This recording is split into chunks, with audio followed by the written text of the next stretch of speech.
Abala si Jessica sa pagtipa sa keyboard ng computer niya nang bigla na lang may naglapag ng isang tasa ng umuusok na kape sa ibabaw ng mesa niya. Napatingala siya. Nagulat siya nang makita niya si Adam. "That's to thank you for the coffee you offered me last time." Anito at pumasok na sa opisina nito. Nakamaang na sinundan niya ito ng tingin. Kapag kuwan ay nakangiting tiningnan niya ang umuusok na kape. Mula ng gabing patuluyin niya ito sa apartment niya, ay napansin niyang naging mabait na ito sa kanya. Hindi gaya noong nagsisimula pa lamang siya bilang sekretarya nito, na pinapansin nito kahit nakaliit-liitang bali niya sa mga pinapagawa nito sa kanya. Sinisita rin siya nito kahit isang minuto lamang siyang malate sa trabaho. Ang akala niya noon ay may lihim itong galit sa kanya. Masaya siya na hindi naman pala ganoon ang kaso. Kinuha niya ang tasa at saka humigop ng kape. Pakiramdam niya ay espesyal ang lasa niyon. Mas masarap kaysa sa mga mamahalin at espesyal na kapeng natikman niya noon. Ngumiti siya ng maluwang dahil lang sa isang tasa ng kape na ibinigay ng boss niya. Pakiramdam niya ay umangat siya sa lupa. Hindi na mabilang ni Adam kung ilang beses na siyang sumulyap sa salaming bintana ng opisina niya. Matatanaw niya roon ang mga cubicle ng mga staff niya sa departamento niya.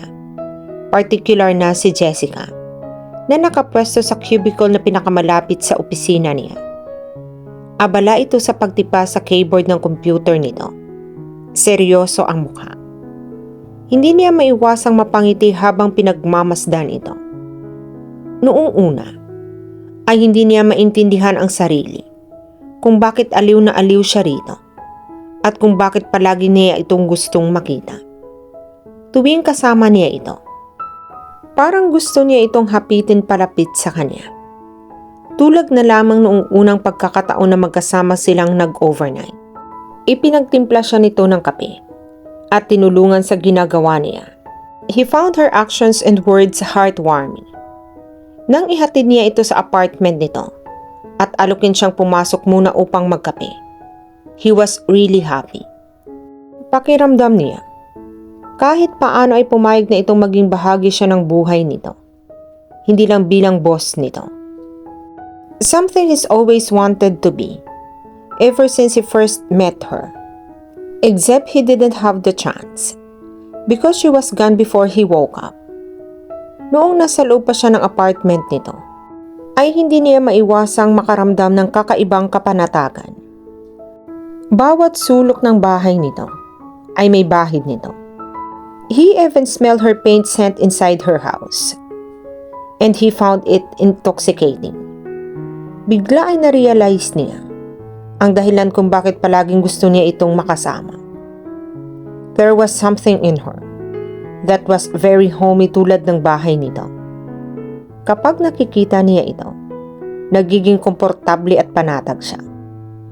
Ganoon ang naramdaman niya noong nasa loob sila ng hotel room niya. Yung tipong gusto niyang ihinto ang oras upang hindi matapos ang sandaling magkasama sila. Ngunit agad na nabura ang mga isipin niya iyon nang magkausap na sila. Hindi ito nagdadalawang isip na sabihin sa kanya na nakikipag-date ito para makakilala ng lalaking makakasama nito habang buhay.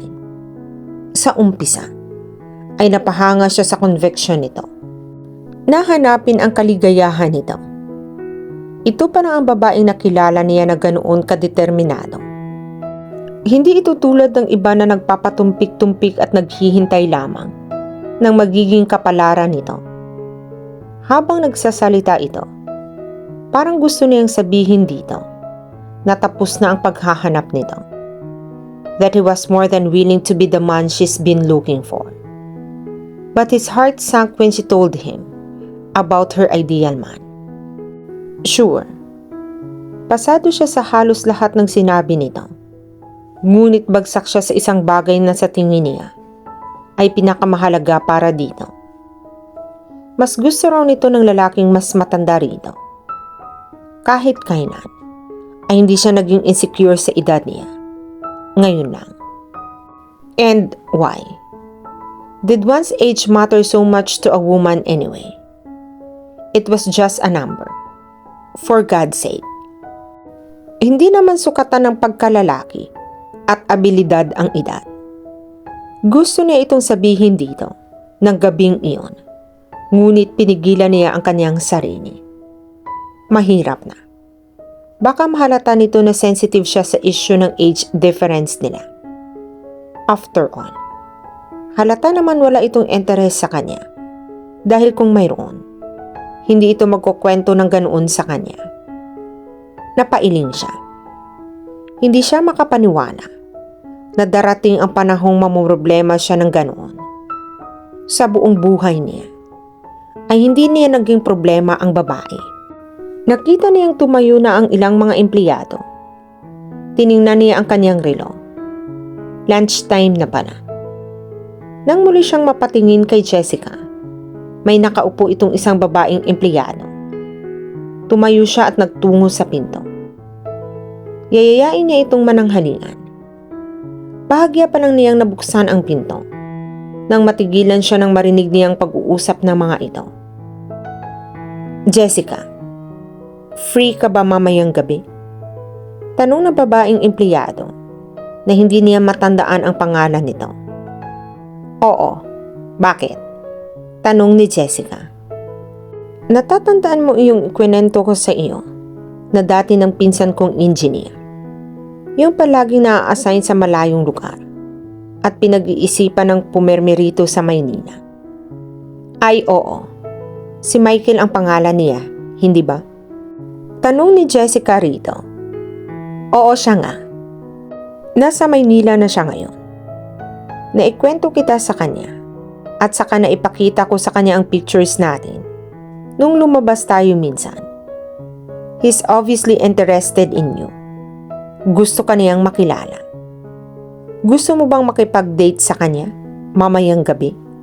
Para siyang itinulo sa kanyang kinatatayuan.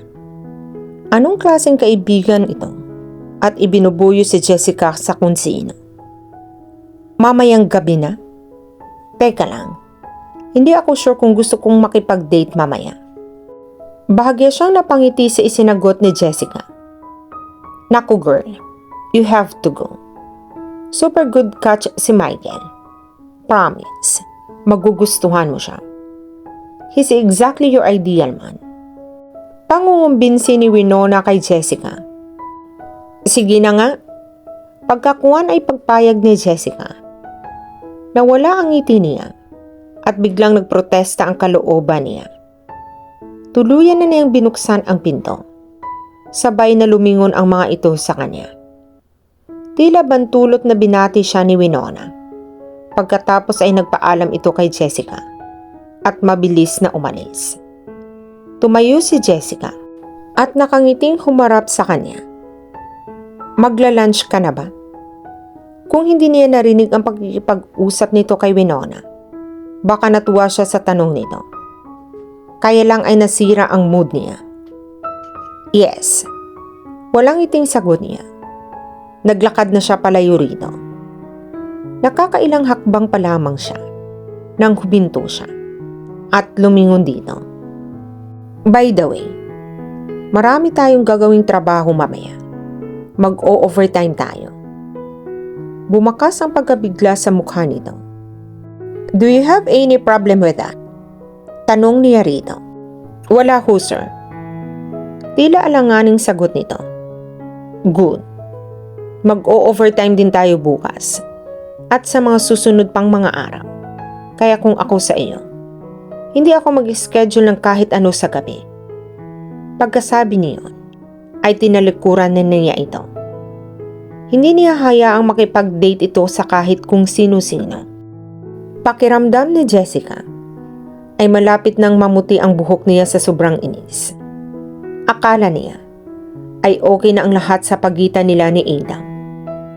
Kung ganoong kabilis itong naging mabait sa kanya, ay ganoon din kabilis na bumalik ito sa dating pagkakairitang pambubuli nito. Mukhang mas matindi pa ngayon. Halos araw-araw ay ipinag-o-overtime siya nito.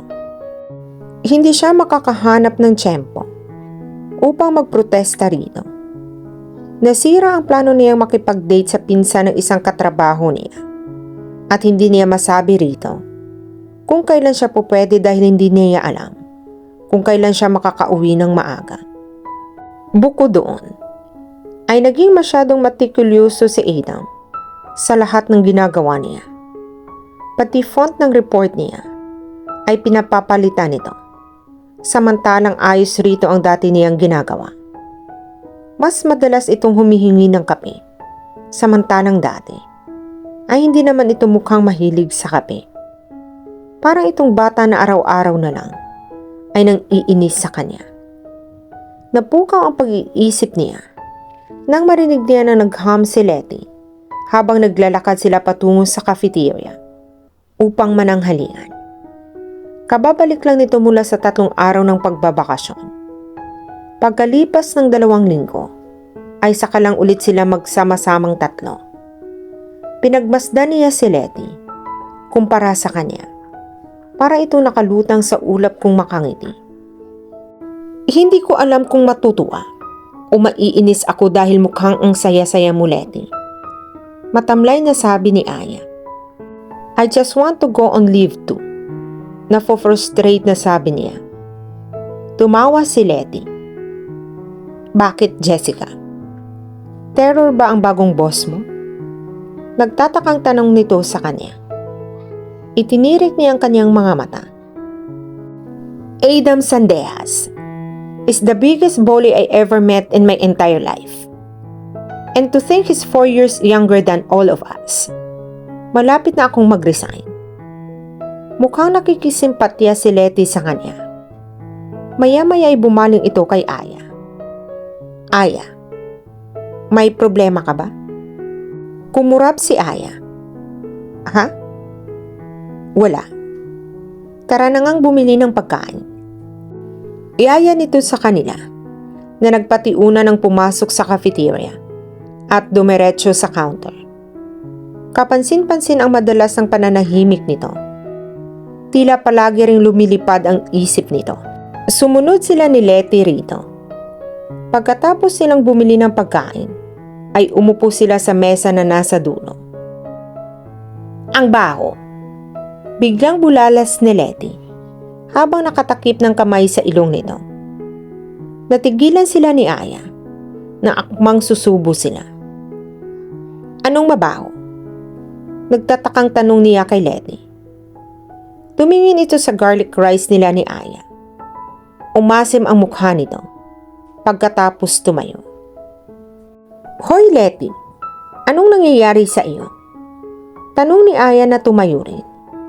Sa halip na sumagot, mabilis na tumakbo si Letty patungo sa restroom. Nawiwindang na sinundan niya ito ng tingin. Pagkatapos ay nagkatinginan sila ni Aya. May ideyang biglang pumasok sa isip niya. Aya, are you thinking what I'm thinking? Yes. Come on, sundan natin siya. Sagot ni Aya. Tila isang malakas na bagyo ang dumating sa Valencia Furniture dahil sa bilis ng mga sumunod na pangyayari. Halos hindi makapaniwala si Jessica sa mga revelasyong nangyari. Kumpirmadong buntis si Letty. Ngunit ang mas nakakagulat sa lahat, nalaman nilang may asawa na pala ito sa katauhan na walang iba kundi si presidente ng kumpanya nila na si Damon Valencia. Hindi sila makapaniwala na nagawa iyong ilihim ni Letty sa kanila ni Aya. Ngunit nang marinig nila ang panig nito, nagawa nilang unawain ito.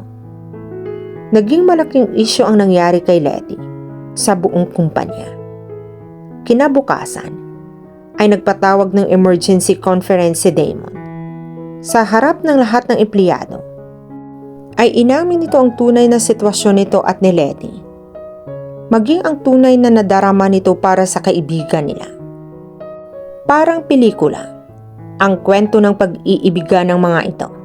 Not long after, ikinasal ang mga ito sa simbahan. Siyempre, imbitado sila ni Aya. Kitang-kita nila kung gaano kasaya ang kaibigan nila.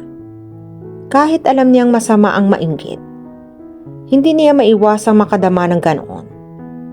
Mabuti pa ito dahil nahanap na nito ang significant other nito.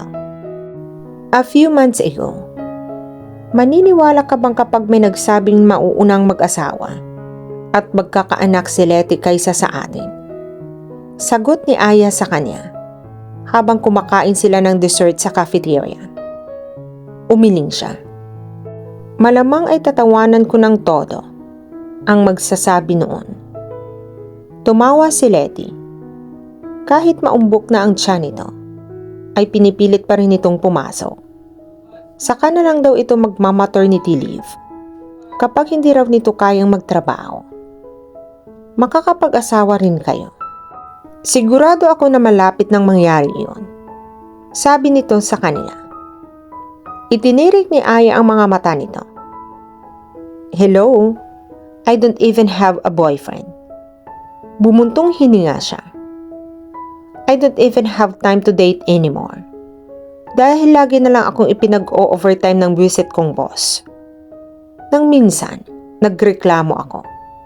Ang sabi pa naman niya sa akin, bakit daw ako nagmamadaling umuwi? Wala naman daw naghihintay sa akin sa bahay. Kainis. Reklamo niya. Natigilan siya nang tingnan siya ng matama ng mga kaibigan niya. Ngumiti si Letty, ngunit hindi ito nagsalita. Hi Jessica. You can really be dense sometimes. Ani ni Aya. Kumunot ang noo niya. Ngunit bago pa niya ito matanong, ay bigla niyang narinig ang tinig ni Adam mula sa kanyang likuran. I knew you'd be here. Pumikit siya ng mariin. Pagkatapos ay huminga siya ng malalim bago niya nilingon si Adam. There he was, looking gorgeous as he stood at the entrance of the cafeteria, oblivious to the admiring looks he got from all the people there. Nang makasalubong niya ang mga mata nito, bahagyang umangat ang isang sulok ng labi nito. Pakiramdam niya ay tumalon ang puso niya, ngunit pinilit niyang ignorahin iyon. Tapos na ang break, Jessica. I have something to tell you. Follow me. Ani ni Adam at tumalikod na. Napabuga siya ng hangin bago tumayo. Mauna na ako. Baka magtantrums pa ang bata kapag hindi siya sinunod. Aniya sa mga kaibigan niya na ikinatuwa ng mga ito. Nang akmang sumunod siya kay Adam, ay huminto ito at humarap sa kanya. Napaatras siya ng bahagyang maningkit ang mga mata nito. I heard that. Tila nagbabantang sabi nito, saka muling tumalikod. Napangiwi siya. Hindi niya gusto ang talas ng pagkakasabi nito niyon. Wala sa loob na napabilis ang pagsunod niya rito. Mag-out of town tayo. This weekend, ang alis natin. Gusto ni Damon na pumunta ako sa isang conference. At syempre, isasama kita. Dahil nandoon sa lugar na iyon, ang isa sa mga paggawaan ng Valencia Furniture. Gusto rin ni Damon na i-check natin iyon. Isisingit ko na rin ang pagkausap sa isang VIP client na doon nakabase. Mahabang paliwanag ni Adam sa kanya. Nang nasa loob na sila ng opisina nito, we might stay there for 2 days, kaya mag-impake ka na ng gamit mo. Maliwanag ba? Nahigit niya ang kanyang hininga. Alam niya na hindi siya maaaring tumanggi. Okay. Yun lang ba ang dahilan? Kung bakit nag-e-effort ka pang puntahan ako sa cafeteria? Tanong niya rito. Tila natigilan ito. Pagkatapos ay nakangiting nagkibit-balikat ito. Yes. You can go back to work now. Sagot nito. Itinikom niya ng mariin ang kanyang bibig. Naiinis na tinalikuran niya ito. Ano ba ang kasalanang nagawa niya? At iniinis siya nito ng ganoon. At dito na po nagtatapos ang part 7 ng ating kwento. Sabay-sabay po nating abangan ang susunod na kabanata. Be good, be safe, and God bless po everyone.